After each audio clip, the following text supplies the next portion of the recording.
Црно. Кога ја купив црната кошула, планирав да износам по ноќни клупови, а не да ме избледи од сонцето. Премногу често ја облекував за друга намена минативе 2 години. Заглавува во толпата луѓе построени уредно, изложен на пладневното сонце. Денес нема редица. Има сонце, но нема гужва. Само неблиските смеат да присуствуваат. Не знам дали и соседите се бројуваат во нив, зашто кон мене се движи соседот на вујко ми. Сакам да го поздравам прв. Усните ми се собрани за да изговорам првата буква. Воздухот чека да излезе низ забите, но очекувано го колтнав назад и ми застана во грлото. Тука ми тежат зборовите. Чекам тој да ги рече. Капаците му ги имаат проголтано и онака ситните очи. Белата маска прави неговото лице да изгледа жар црвено. Ме одминува без збор. Сигурно не ме позна, а јас не можам да зборам. Без поздравување, ми се обрати непознат човек. Држи дистанца! Кој си ти да ми кажуваш што да правам? Помислив, но не му реков. Знаев дека и некој кому тоа му е новата работа. Сигурно него не му е лесно да ги опоменува луѓето да не го прават она што во нормални услови ја дава неголемата утеха на сите. Контакт со друг. Господ знае дека и мене ми требаше. Имав потребу да ја стиснам цврсто војна ми и да ја кажам колку многу сум тажен. Да ја бакнам братучеда ми во образот и да ја дадам до знаење дека сум тука за неа. Но повеќе од се, ја скопнев да ме смири нивната блискост. А тие беа толку далеку. Од другата страна на ковчегот и одделени од мене со нештото каде што се забудуваат свеќите. Зедов свеќе и оставив 10 денари во најлонот до нив. Не можев да го видам лицето на војна ми. Црната маска и ги покрива носот и усните. Затоа очите кажуваат се одсутни, пресушени. Треперам. И моите беа такви вчера кога ја добив веста. Ги испразнив додека не заспав.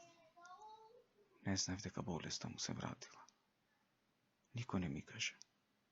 Зошто никој не ми кажа? Ке го посетев, земам одсечен здив за да се смирам и ткаенината ми се припива на устната. Издишувам. Чекор поблиску сум до ковчегот. Не гледам кон него. Ја барам братучеда ми. Глава ти е свисната надесно. Ако дише, не забележувам. Рацете се целосно млитави. Имам печаток дека ако не ја држи сопругот ќе се спружи на подот. Го контролирам нагонот да ја префрлам бариерата, да ја прегрднам, да ја ставам главата на градите, да ја галам по косата како кога беше дете. Но јас сум само внукот од првата братучеда и не ми е дозволено од таа страна на ковчегот. На редарот не го интересира што војко ми израсна како негово дете, што кога татко ми не напушти, војко ми беше тој што ми читаше приказни од книгите со Граор Корици, што ме научи да играм фудбал, што ме запозна со планината, што ми ги даде првите совети како да постапувам со девојчињата, што без да побарам ми поземи пари да студирам во странство. Чувствувам нечија дланка која ме притиска на градите. Пред мене нема никој. Овој пат земам воздух низ носот. Досега не ја имав почувствувано кондензираната течност. Може би ми се причина зашто сега бев на чекор од палењето свеќа. Се трудам да не гледам во ковчегот. Погледот ми е насочен кон свеќите. Се мачам да остане таму. Се плашам дека ако погледнам од оваа близина кон најблиските, нема да можам да ги задржам солзите. Додека ја палам свеќата ја забележувам баба ми. Седната на стол од другата страна. Носот изваден од маската и мрмор. Тивко. Војна ми има ставено раката врз неа. Ја оставам свеќата и сулзи ми ги полнат очите додека се прекрстувам. Како не ме зеде мене, беа зборовите од баба ми кои ги разбрам. Не трепкам. Морам да сум силен за нив. Не смеам да испуштам браната од солзи пред нив. Грлото ми е суво. Се вртам. Ковчегот е затворен. Не. Зошто? Зошто не можам да го видам за последен пат? Не е фер, се слушнавме. Ги прекинувам мислите, зашто знам дека тие ќе уднат браната и потоа нема враќање назад. Се концентрирам на неговата фотографија. Голема. А4 формат. Ја препознавам. Неговата слика на профилот од Facebook. Подголтнувам. Се сеќавам дека кога ја постави фотографијата му реков дека го истакнува неговиот дух. Дека јасно го отсликува како учител и како човек кој е смирен, благ и дарежлив. Господе, неговите сини очи, иако пренесени на хартија блескаат, даваат живот на хартијата, а ги озрачуваат сите, ја пренесуваат неговата волја и смиреност на секаде каде ќе влезеш. Памтам, кога бев мал нешто ме преплаши, бев прегледен и не можев да се соземам. Војче ме најде скриен во плакарот. Не рече ништо. Се спушти на исто ниво со мен и ме погледна во очи. Ги закриви сосем малку врвовите од устната и неговите очи како да го осветлија темното скривалиште. Не рече ништо. Само ме гледаш. Јас престанав да липам. Знаев дека е во ред, дека се ќе биде добро, дека никогаш повеќе нема од што да стравувам се додека го имам. Од тогаш секогаш трчав кај него кога имав напад на анксиозност. Војче бе, ти ми беше сидрото во овој мизерен свет. Каде ќе се огледам сега? Кој ќе ме смири? Кој ќе ме убеди дека... Браната пукна. Солената течност успева да го пронајде патот и почнува да се слева по моите образи. Сакам да ја почувствувам солената горчлина во мојата уста, но не можам. Се впива во проклетата маска. Ја допирам фотографијата со показалецот. Брзо се прекрстувам итано од спротивната страна. Во моментот кога се свртив со грб и најмалата контрола која има врз солзите, ја изгубив. Реки. Солени, горки реки. Придушени звуци. Да ти ебам маската! Сакам да плачам нормално. Одам кон спротивната страна од тремот, што подалеку од ковчегот. Застанувам на чекор од пар со маски. Како ли ке пее попот преку маска? Проклет вирус! Погледнувам кон подот пред мене. Не можам да се простам од војко ми како човек. Земам воздух низ носот. А пред нецел месец се пишавме на Facebook. Не ми кажа ништо. Зошто не рече дека метастазите му се вратиле? А јас пак му досадував да ми каже што мисли за мојот последен расказ. Тој го прочитал. Ми кажа дека е добар, дека идва и чека да го види во збирка на која јас ке сум потпишан како автор. Сега нема да се случи тоа. Издишувам низ устата.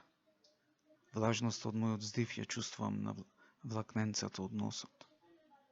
Мирисот е од маската. Овошниот сапун со кој ја исправ. Кога го видов последно? Случајно беше во некоја продавница. Што му реков? Што разговаравме? Господе, не можам ни да се сетам на последното нешто што му го реков. Не му кажав колку го сакам, колку ми значи. Сега на затворениот ковчег ли да му го кажам тоа? Очите почнуваат да ме печат од солзите, но не се осмелувам да ги избришам со рака. Страф ми е. Што ако некој заразен од ковид ја допрел свеќата што ја запалив? Дишењето ми станува побрзо. Зошто не донесов марамче? Палома, нешто, што мислев, дека нема да плачам? Влажната маска ми се лепи преку устната и носот. Ме гуши. Маската ме гуши. Не можам да дишам. А сепак градите ми се полнат со воздух во кратки интервали. Ја поставувам раката на градите. Го чувствувам подигнувањето и спуштањето. Можам да ја повлечам маската сосем малку надолу да го ослободи носот. Тргнувам со раката и застанувам. Не знам кои се луѓето до мене. Не знам со кој биле во контакт. Вирусот само што почна да се шири со забрзано темпо во нашиот град. Што ако токму тие се носители си скашлале пред да дојдам? Што ако војко ми почине од тоа? Не. Ракот победи. Го исправам погледот и излезот го гледам од истото место од каде што дојдов. Таму, под сенката од борот има само 2 пара. Ке можам да извадам маската и да... Запалете свеќи и продолжете без контакт со ожалостените. Молчи бе! Да не беше ти сега ке бев во прегратките на војна ми. Дланките ми се стегаат во тупаници. Дури сега го чувствувам забрзаното пулсирање како удира на главата. Влажно марамче се појавува на подот пред мете. Фати го ова и не кажувај многу. Ах, пусти, Јанко, од дете го знам. Доаѓа гласот непосредна близина. Што му требаше ова? Сега да умре. Што зборува бе овој? Како војко ми да сакаше да почине. Ете, другата керка не може да си дојде од Германија. Ги стегам устите цврсто. Посилно од тупаниците и се вртам кон гласот. Се молам да не каже уште нешто, зашто војко ми никогаш не би не напуштил своеволно. Човекот живееше. Господе, живееше. Не повеќе. За да помогне. Како само го сакаа дечињата на кои им беше учител. Го гушкаа, го канеа на родендени. А сега и тие го изгубија и не знаат дека го нема. Дека нема да дојде во училницата од септември. Дека нема да може да ги советува. Да ги подучи за доброто во животот. Дека нема да биде на мојата свадба, ниту на крештевката на моите деца. Затоа молчи, слушаш? Молчи! Ах, Јанко, продолжува човекот. А јас несвесно ја поместив ногата чекор кон него. Целото тело ми се треси. Чекам да каже нешто и подготвен сум да го плеснам. Тој почнува да плачи. Гласно. Зјапам во него и чувствувам како неговата тага ме повлекува и мене. Почнувам да дишам испрекинато. Влажно е под маската. Работ е натопен од солзи. Тежината на секој здив е поголема. Срцето ме стега. Ги притискам забите цврсто. Нема да пуштам глас. Носот почнува да ми капи. Капките се впиваат во ткаенината и влагата ми е на врвот од кожата на носот. Се шири. Белото марамче се поместува полека по подот. Редарот ке го фати. Не е влага. Војче бе. На кого ќе му се доверувам сега? Густо е и тешко. Кој ќе ми кажува да не се грижам, дека ќе успеам? Ме повлекува надолу.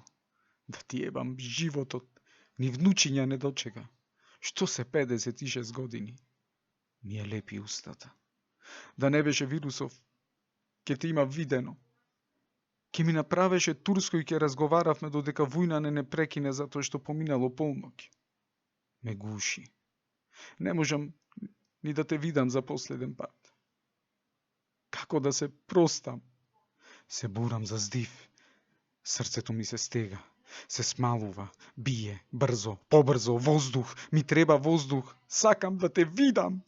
Правам чекор напред. Отворете го ковчегот да го видам. Правам уште еден одсечен чекор. Сакам да ја гушнам војна. Ветерот го носи марамчето пред моите нози. Се вртам зад мене, кон луѓето. Кој го фрли марамчето да си го фати? Се завртувам уште побрзо кон ковчегот. Зошто се врти подот? Каде заминува ковчегот? Еј, таванот е сив. Се губи. Се е црно. Црно.